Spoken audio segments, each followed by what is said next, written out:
Salut, je suis Sarah du Venezuela. Clique sur j'aime et abonne-toi à mon histoire animée et on offrira 1 000 $ à une personne chanceuse qui s'abonnera dans les 7 prochains jours. Je suis née dans une famille très pauvre et ma mère travaillait comme femme de ménage dans des foyers riches. Papa nous a quittés avant ma naissance et il n'y a toujours eu que maman et moi. Elle m'aimait à la folie, me disait toujours que j'étais la plus jolie. En fait, tout le monde dans notre ville disait que ma beauté avait quelque chose de spécial. Une fois, quand j'avais 10 ans, maman m'a emmenée avec elle au travail. Alors que je jouais dans le jardin, j'ai entendu quelqu'un demander du café. C'était une riche dame qui m'a invitée au manoir.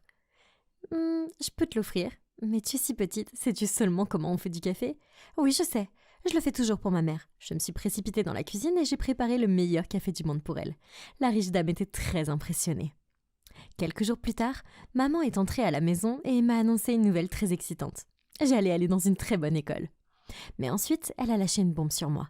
Elle a dit que l'école était dans un endroit très éloigné et que je resterais avec la dame riche. « Non, maman, il n'y a pas moyen que je te quitte. »« C'est bon, chérie. Madame va t'aimer et s'occuper de toi mieux que moi. Et je te rejoindrai bientôt, je te le promets. » Maman a réussi à me convaincre et bientôt, je suis partie pour les États-Unis avec la femme riche. Elle avait une belle fille, Diana, qui avait 1 an de plus que moi. J'ai couru vers elle toute excitée et lui ai tendu la main, mais elle m'a rudement repoussée. « Vraiment, maman ? Quand tu choisissais une bonne, tu devrais choisir la plus jolie fille du Venezuela ?»« C'est Venezuela, et je ne suis pas une bonne. » La riche dame a jeté un regard noir à Diana et m'a rapidement emmenée à l'étage. J'étais excitée de voir ma nouvelle chambre, mais elle a ouvert la porte sur un magasin à la place. « Ma puce, tu vas devoir rester ici jusqu'à ce que ta chambre soit prête. Ça ne te dérange pas, n'est-ce pas ? » « Non, c'est bon, j'ai juste besoin d'aide pour me nettoyer. » Avant même que je puisse finir ma phrase, elle était partie. J'ai réussi à sortir un vieux tapis de la pile de Dieu sait quoi et j'ai dormi dessus. Mais je n'étais pas seule. Il y avait des punaises et des insectes qui rampaient partout. Le lendemain matin, la dame riche m'a demandé de préparer le petit déjeuner pour tout le monde. Eh bien, ça ne m'a pas dérangée. Cette cuisine avait de superbes galets. Et il y avait des cuisinières automatiques et une boîte magique qui transformait tout en flammes en quelques secondes. J'ai mis des choses dedans et j'ai appuyé sur tous les boutons. Mais soudain, tout ce qui était dedans a pris feu et j'ai commencé à crier de peur. « T'es folle ? Maman, ta nouvelle bonne essaye de tous nous brûler vifs. Oh mon Dieu, éloigne-toi de ça, espèce d'idiote !» La dame riche avait l'air très en colère. Et elle m'a dit de me préparer pour l'école. Enfin. Mais au moment où je montais dans la voiture avec Diana, elle m'a repoussée. « Où est-ce que tu crois aller, loseuse ? Ce n'est pas ta voiture et tu ne vas pas à l'école avec moi. » Il s'est avéré que mon école était différente de la sienne, et j'ai dû y aller à pied toute seule. Le tout premier jour d'école, tout le monde m'a regardée avec étonnement. « Oh mon Dieu, t'es si jolie, viens t'asseoir avec moi. Quel shampoing tu utilises ? Je peux sentir tes cheveux. Waouh, tout le monde ici était si gentil, surtout les garçons. Même les professeurs se sont tout de suite rapprochés de moi et m'ont trouvée très intelligente. Je suis rentrée chez moi ce jour-là en me sentant vraiment heureuse, mais j'ai trouvé la dame riche qui m'attendait l'air furieux. « Pourquoi tu rentres si tard ? Et où est-ce que est l'argent que tu m'as volé ? Je suis en retard parce que je suis rentrée à pied. Et quel argent ? Je n'ai pas d'argent. » Vérifie sa chambre, maman. Quand elles sont montées dans la chambre du magasin, Diana a trouvé des billets cachés sous le vieux tapis. J'ai juré que je n'avais aucune idée de comment ils étaient arrivés là, mais la dame riche ne voulait rien entendre. « Tu as de la chance que je ne te renvoie pas à la maison après ce coup d'éclat. Tu feras des corvées dans la maison à partir de maintenant, et je ne te donnerai pas non plus la belle chambre. Je te surveille, Sarah, un orteilleur de la ligne, et je te mets dehors. » Et sur ce, elle est partie en claquant la porte derrière elle. Je me sentais mal. Pourquoi me traitait-il ainsi ? Mais j'ai décidé que je n'avais pas le temps de m'apitoyer sur mon sort. Maman m'avait envoyée loin pour mon éducation, et il n'était pas question que je laisse tout cela arriver en vain. Quelques années ont passé, et j'étais officiellement leur bonne maintenant. Au moins la vie à l'école était bonne. Sauf que les gars là-bas étaient fous. Ils me suivaient partout, me harcelaient pour sortir avec eux. Une fois en 5e, ce garçon Luc, qui était obsédé par la nourriture, m'a donné un collier fait de saucisses. « Sois ma petite amie Sarah, je t'apporterai toute la nourriture du monde, bébé. » Je préférais toujours les cinglés de l'école aux sorcières de la maison. Diana a juste continué à me rendre la vie misérable. Au début, je réagissais pas beaucoup pour éviter les problèmes. Mais ensuite, j'ai commencé à me venger d'elle. Diana avait un grand rêve de devenir actrice et elle était très soucieuse de sa peau et de son apparence. Alors, je suis allée la voir un jour et je lui ai dit « Tu veux connaître le secret de beauté des fans vénézuéliennes ? On fait un masque de boue spécial et on l'applique tous les jours. » « Alors, pourquoi tu restes là à regarder mon visage ? Va le faire pour moi maintenant. J'ai filé et j'ai mélangé de la terre du jardin avec des déchets de cuisine. Ça sentait mauvais. J'ai failli mourir de rire quand elle a commencé à s'étouffer, mais elle en mettait quand même sur son visage. Elle était vraiment débile. Je me demandais comment elle avait toujours de si bonnes notes. Mais j'ai tout appris sens quand j'ai entendu qu'elle soudoyait un des professeurs pour lui faire des faux bulletins de notes. Un soir, la riche dame a annoncé avec enthousiasme qu'une de ses amies connaissait de grands producteurs et de réalisateurs de films et qu'elle allait organiser une grande fête pour leur présenter Diana. Il recherche le rôle principal d'une grande série télévisée, ma chère, et tu seras parfaite pour ça. Et toi, Sarah, voici une liste des choses que tu dois faire pour la fête. Ne fiche pas tout en l'air, s'il te plaît. J'ai trimé pendant des jours pendant que Diana essayait des centaines de robes, mais elle ressemblait toujours à une espèce de gros soie à la fête. Mais quand je suis entrée dans la pièce, tout le monde a eu l'air stupéfait. En quelques secondes, j'ai été entourée de plusieurs personnes qui n'arrêtaient pas de me demander si j'étais une actrice. Je pouvais sentir les regards de mort de Diana sur moi, et puis soudain, elle a foncé furieusement vers moi. Mais elle a trébuché sur sa stupide robe et est tombée directement dans la fontaine. Tout le monde a été surpris de voir Diana sortir de l'eau et elle ressemblait à un pingouin. À ce moment-là, un homme bizarre a crié en me montrant du doigt. C'est ça le genre de beauté naturelle que je recherche. Si simple, mais si élégante. Tu es la tête d'affiche de mon prochain projet. Elle ? Oui, toi, la jolie fille, pas la folle. Retrouvez-moi dans mon bureau demain. Il m'a tendu une carte et est parti. Je ne pouvais pas en croire mes yeux ni mes oreilles. Diana me regardait comme si elle allait me manger toute crue. Alors je me suis précipitée dans ma chambre et j'ai fermé la porte. Mais le lendemain matin, quand je me suis réveillée, j'ai été choquée de voir. Mes cheveux ! Diana avait coupé mes magnifiques cheveux longs et mis de la peinture verte sur mon visage. Je ressemblais à un monstre dégueulasse. Voilà ce que tu obtiens pour avoir volé ma vie et mes rêves débiles. Espèce de diable! Je vais te tuer aujourd'hui. Je lui ai sauté dessus et je lui ai tiré les cheveux. Mais ça ne s'est pas très bien terminé pour moi. La dame riche m'a punie pendant une semaine. Non, je dois rencontrer le producteur demain. S'il te plaît, laisse-moi partir et je ferai tout ce que tu me diras après ça. Dans tes rêves. Tu penses que tu peux écraser les rêves de mon bébé et être heureuse ? Pas sous ma surveillance. Elle m'a enfermée dans ma chambre et il n'y avait aucun moyen de sortir. Bien sûr, j'ai manqué mon rendez-vous avec le producteur le lendemain et je m'en suis voulu. Plus tard dans la nuit, je me suis réveillée en sursaut à cause d'un bruit. Et à mon horreur, c'était Luc qui était entré par la fenêtre. « Oh mon Dieu, qu'est-ce que tu crois que tu fais ici ?»« Tu n'es pas venu à l'école, alors j'étais vraiment un vrai cupcake. »« Et regarde, je t'ai apporté de la nourriture mexicaine, de ton pays, tu sais. »« Ah, quel idiot. »« Luc, je peux avoir ton téléphone ?» J'ai utilisé son téléphone pour appeler le producteur, et heureusement, il a accepté un autre rendez-vous la semaine prochaine. Eh bien, j'ai mangé les tacos que Luc m'a offerts avant de le mettre dehors. Après mon rendez-vous avec le producteur, j'ai été sélectionnée pour un rôle principal massif. Ça allait changer ma vie. Mais quand je suis rentrée chez moi, j'ai vu tous mes bagages et mes vêtements éparpillés dehors sur la pelouse. Et Diana avait des allumettes à la main. « Oh mon Dieu, arrête! Qu'est-ce que tu fais avec mes affaires ?»« Je les brûle. Parce que c'est à toi. Comment tu oses essayer de voler tout ce qui est à moi ?»« Je ne t'ai rien volé. J'ai travaillé dur pour ça, alors arrête avec cette folie. » J'ai essayé de l'arrêter, mais elle a continué à brûler tous mes vêtements. « Retourne chez ta stupide mère, dans le trou d'où tu viens, loseuse. » C'était assez. J'ai couru à l'intérieur de la maison et j'ai pris tous ces vrais bulletins scolaires avec un gros F partout et je suis allée directement voir la dame riche. « Regarde, c'est ce que ton enfant gâté fait pendant tout son temps. Elle a soudoyé les professeurs pour faire de faux bulletins pour que tu ne les vois pas. »« Quoi, Diana, c'est vrai ? » Et ce n'est pas tout. C'est elle qui continue à voler de l'argent dans ton sac à main et qui met ça sur le dos des femmes de ménage. Arrête, sorcière, je vais te tuer. Elle a même 86 petits amis différents dans le monde entier, en ligne et hors ligne. Il ne lui reste plus que quelques pingouins de l'Antarctique à fréquenter. Ça suffit toutes les deux. Diana, tu es punie. Mais maman... Et toi ? Et alors, elle a fait tout ça, c'est ma fille. Tu pensais vraiment qu'une servante comme toi pouvait l'humilier devant moi ? Va dans ta chambre maintenant. Et reste-y pendant un mois. Dans tes rêves. Qu'est-ce que tu as dit ? Exactement ce que tu as entendu. Je vais pas rester ici une minute de plus. Je déménage pour que tu ne puisses plus me contrôler. J'ai quitté la maison de la riche dame pour de bon et je suis allée tourner mon nouveau projet. À ma grande surprise, le producteur m'a offert un endroit pour vivre et m'a donné suffisamment d'argent pour ma signature. J'étais si reconnaissante. Après la fin du tournage, je suis allée le voir et je lui ai dit Merci beaucoup pour cette opportunité, monsieur. Oh non, ne me remercie pas. Remercie la dame riche. Elle voulait que tu aies ce travail, et cet endroit. Elle a dit que sa fille avait besoin d'apprendre une leçon et que tu méritais le salaire pour tout ton dur travail. Bref, au revoir pour le moment.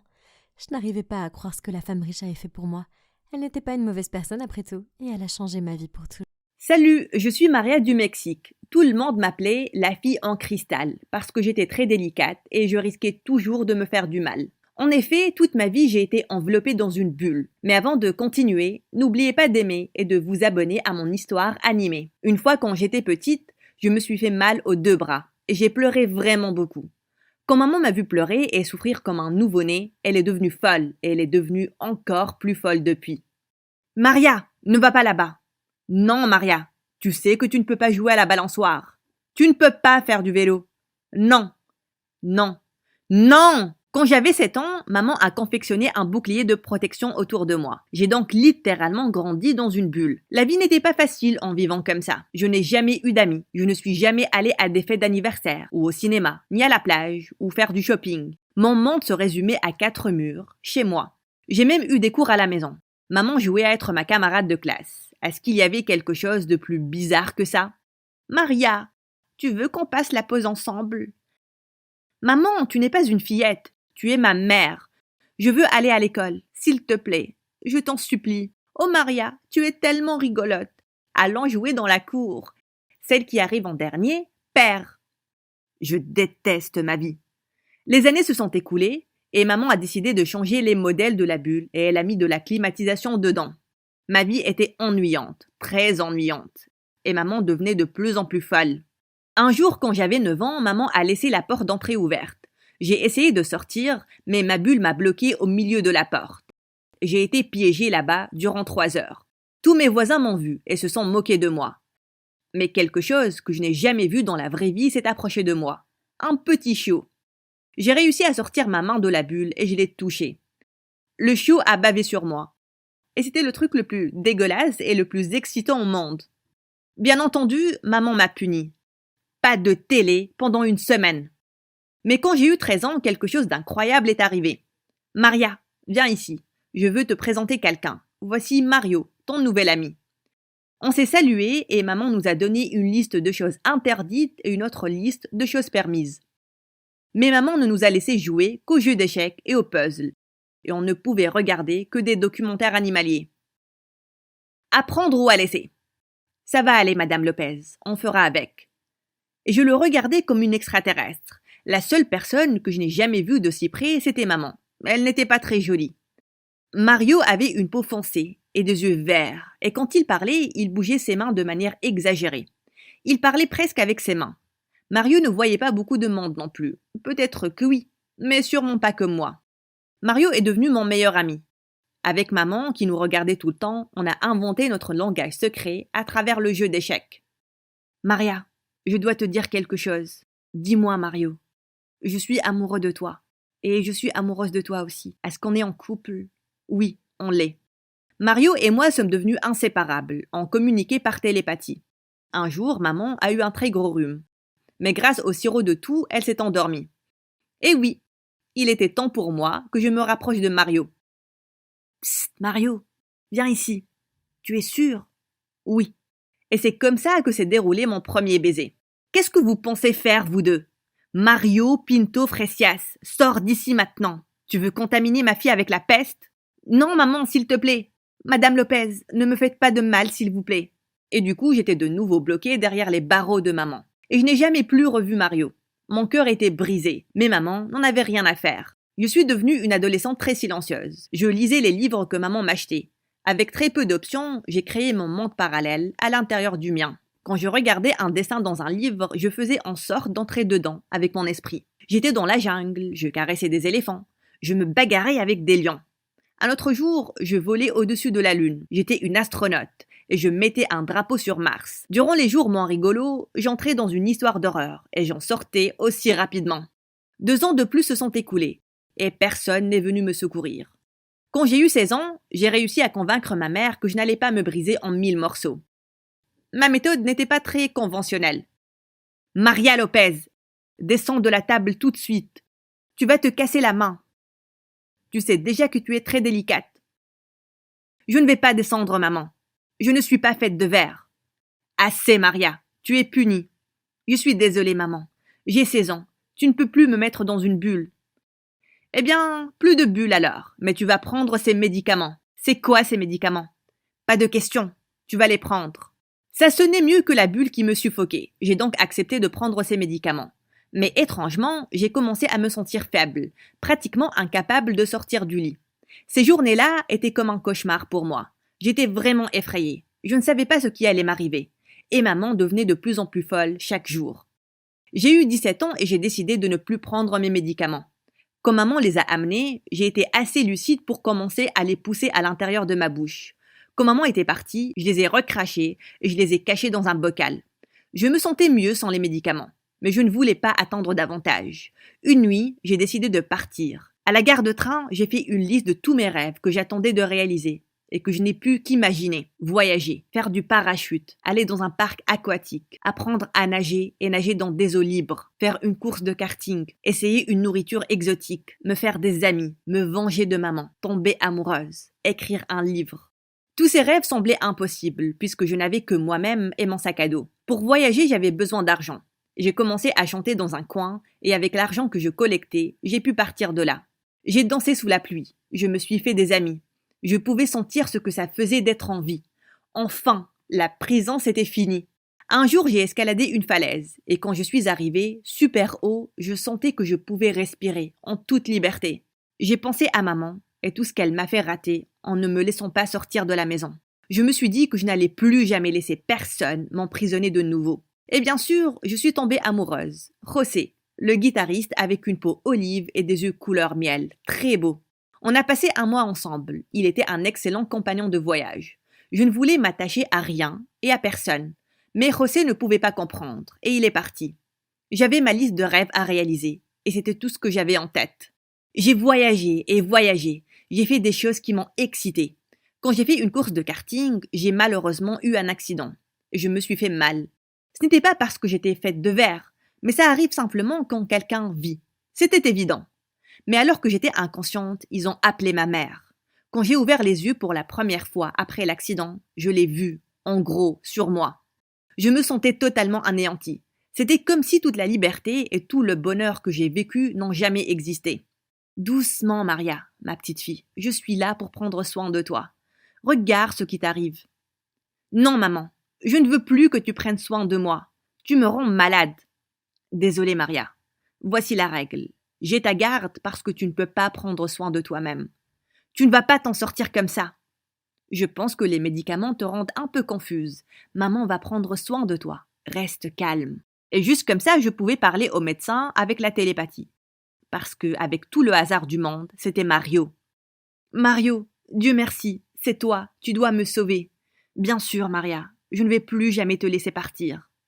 Madame, êtes-vous responsable de cette jeune fille? Oui, je suis la seule responsable. Elle est très malade, et elle ne peut pas prendre soin d'elle-même. Mario, dis ça à maman, exactement tout ce que je te dis. Très bien. Quelle bonne mère, tellement dévouée. Comme vous le savez, votre fille a une fracture très sévère.